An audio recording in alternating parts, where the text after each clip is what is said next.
اچھلنے کودنے والی مکڑی ایک بہت ہی جانی پہچانی مکڑی جالا بونتی ہے، پھر کیڑوں کے اس جال میں آ کر پھنسنے کا انتظار کرتی ہے، مگر دوسری مکڑیوں سے ہٹ کر اچھلنے کودنے والی مکڑی خود اپنے شکار کے تعاقب میں جانے کو ترجیح دیتی ہے۔ یہ اپنے شکار تک پہنچنے کے لیے پھرتی سے جست لگاتی ہے۔ یہ اس مکھی پر چھلانگ لگا کر اس کا شکار کر لیتی ہے جو ہوا میں اس سے نصف میٹر دور اڑتی جا رہی ہو۔ مکڑی 8 فٹ تک حیرت انگیز چھلانگ لگا لیتی ہے، جو آب رسانی کے دباؤ کے اصولوں سے ممکن ہوتا ہے۔ پھر یہ اچانک اپنے شکار پر جھپتی ہے اور اپنے طاقتور پنجے اس میں گاڑ دیتی ہے۔ یہ چھلانگ عموماً ایک دوسرے میں لپٹے ہوئے پودوں کے ماحول میں لگائی جاتی ہے۔ ایک کامیاب جست کے لیے مکڑی کو نہایت موزوں زاویے سے چھلانگ لگانے کی کوشش کرنی ہوتی ہے۔ اپنے شکار کی رفتار اور سمت کو بھی نظر میں رکھنے کی ضرورت ہوتی ہے۔ زیادہ دلچسپ بات یہ ہے کہ اپنے شکار کو دبوچ لینے کے بعد اسے اپنی جان بھی بچانی ہوتی ہے۔ کیڑا مر بھی سکتا تھا، کیونکہ یہ جب اپنے شکار پر چھپتی ہے تو پہلے ہوا میں اچھلتی ہے اور اس بات کا امکان رہتا ہے کہ یہ کہیں جلدی سے زمین پر گر کر جان سے ہاتھ نہ دھو بیٹھے۔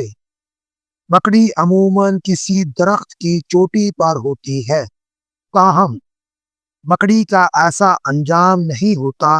چھلانگ لگانے سے پہلے اس نے جو دھاگا لعاب کی شکل میں نکال لیا تھا اسے یہ درخت کے ساتھ جوڑ دیتی ہے اور یوں زمین پر گرنے سے اپنے آپ کو بچا لیتی ہے۔ اگر یہ چھلانگ نہ لگا سکتی تو بھوک سے مر جاتی۔ اگر یہ دھاگا نہ بنا سکتی جو اس قدر مضبوط ہو کہ اس کے شکار کا وزن برداشت کر سکے تو یہ زمین پر گر کر مر جاتی۔ چنانچہ مکڑی کا موزوں جسم ضروری تھا جس کی مدد سے یہ چھلانگ لگا سکتی، اور ایک ایسا نظام بھی لازمی تھا جس کے میکانیکی عمل سے ایک ایسا دھاگا نکال سکتی جو اتنا مضبوط ہوتا کہ اس کے شکار کو اٹھا سکتا۔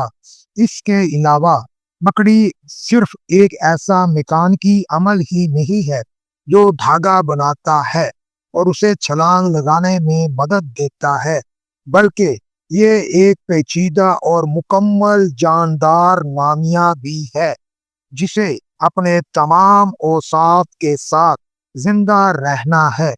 ان میں سے کسی ایک کی بھی نشوونما کو ملتوی نہیں کیا جا سکتا۔ مثال کے طور پر آپ کسی مکڑی کے بارے میں یہ سوچ سکتے ہیں کہ اس کا نظام ہضم نامکمل ہو۔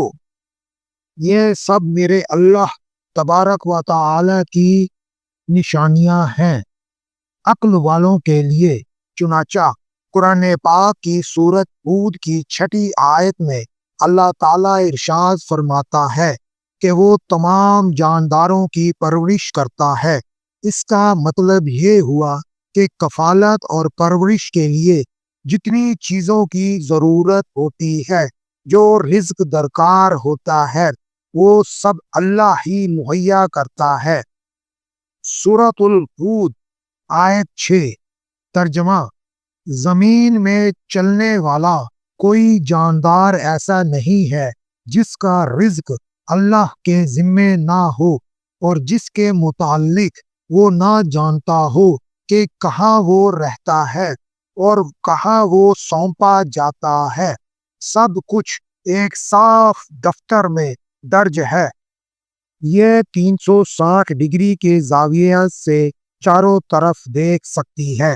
چھلانگ لگانے والی مکڑی کی ایک اور بے حد دلچسپ صفت یہ ہے کہ اسے دیکھنے کا ایک منفرد تجربہ و مہارت حاصل ہے۔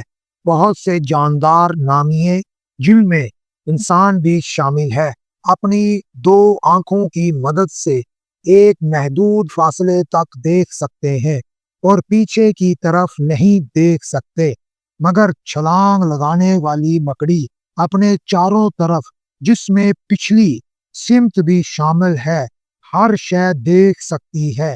اس کی آنکھوں کے چار جوڑے ہوتے ہیں جو اس کے سر کی چوٹی پر ہوتے ہیں۔ ان میں سے اس کی دو آنکھیں سر کے درمیان سے ٹیسٹ ٹیوب کی مانند آگے کی جانب بڑی ہوئی ہوتی ہے۔ یہ دو بڑی آنکھیں، جن کو ایم آنکھیں کہتے ہیں، دائیں سے بائیں حرکت کر سکتی ہیں اور اپنے ساکٹوں میں سے اوپر اور نیچے بھی دیکھ لیتی ہیں۔ دوسری چار آنکھیں جو سر کے پہلو میں ہوتی ہیں، ان سے وہ کسی شکل کا صحیح ادراک نہیں کر سکتی، تاہم اپنے ارد گرد ہونے والی ہر حرکت کا پتہ لگا لیتی ہے۔ اس طرح یہ جاندار اپنی پچھلی طرف موجود شکار کو بھی آسانی سے پہچان لیتا ہے۔ یہ تصویر مکڑی کے نظر کے پیمانے کو ظاہر کرتی ہے۔ چھلانگ لگانے والی مکڑی کی وہ صلاحیت جس سے اس کی ہر آنکھ اسے آزادی کے ساتھ دیکھنے میں مدد دیتی ہے، مختلف چیزوں کا تیزی کے ساتھ ادراک کر لینے میں معاون ثابت ہوتی ہے۔ یہ بھی ایک عجوبہ ہے کہ مکڑی کی 8 آنکھیں ہوتی ہیں اور یہ 360 ڈگری کے زاویے سے دیکھنے کی صلاحیت رکھتی ہے، جبکہ دوسرے جانداروں کی 2 آنکھیں ہوتی ہیں۔ یقیناً اس جانور نے خود یہ نہیں سوچا ہوگا کہ یہ اس کے لیے زیادہ مفید ہوگا، اور یوں اس نے اضافی آنکھیں پیدا کر لی ہوگی، یا مزید درست کہنا یہ ہوگا کہ یہ آنکھیں انطباق کے نتیجے میں وجود میں نہیں آئی ہیں۔ اس جانور کو ان تمام اوصاف کے ساتھ تخلیق کیا گیا ہے، اور تخلیق کرنے والا ہمارا سب کا رب، وہ رب جو وحدہ لا شریک ہے، اس کا کوئی شریک نہیں۔ سبحان اللہ۔ چھلانگ لگانے والی مکڑی کی یہ نوع چیونٹیوں سے اس قدر ملتی جلتی ہے کہ چیونٹیاں بھی یہ سمجھتی ہیں کہ یہ مکڑی نہیں بلکہ انہی میں سے ایک چیونٹی ہے۔ چیونٹی اور مکڑی میں فرق صرف ٹانگوں کی تعداد کا ہے۔ مکڑی کی 8 جبکہ چیونٹی کی 4 ٹانگیں ہوتی ہیں۔ اس نقص یا فرق کو دور کرنے کے لیے، جس کی وجہ سے مکڑی فوراً پہچان لی جاتی ہے، چھلانگ لگانے والی یہ مکڑی اپنے سامنے والی 2 ٹانگیں پھیلا لیتی ہے اور پھر ان کو اوپر اٹھا لیتی ہے۔ اس طرح اس کی 2 ٹانگیں چیونٹیوں کے انٹینا کی طرح دکھائی دیتی ہے، مگر ابھی یہ بہروپ یا سوانگ مکمل کہاں ہوا ہے۔ اس جانور کو آنکھ کا بھی ایک ایسا نمونہ چاہیے جس سے وہ چیونٹی کی طرح نظر آئے۔ اس کی اپنی آنکھیں بڑی نہیں ہوتی، نہ ہی چیونٹیوں کی آنکھوں کی مانند ایک تاریک نقطے کی شکل میں ہوتی ہے۔ ایک پیدائشی چیز اسے چیونٹیوں کی طرح نظر آنے میں مدد دیتی ہے، وہ ہے اس کے سر کے 2 اطراف میں 2 بڑے نقطے۔ یہ نقطے چیونٹیوں کی آنکھوں جیسے دکھائی دیتے ہیں۔ سبحان اللہ والحمد للہ ولا الہ الا اللہ واللہ اکبر ولا حول ولا قوت الا باللہ العلی العظیم۔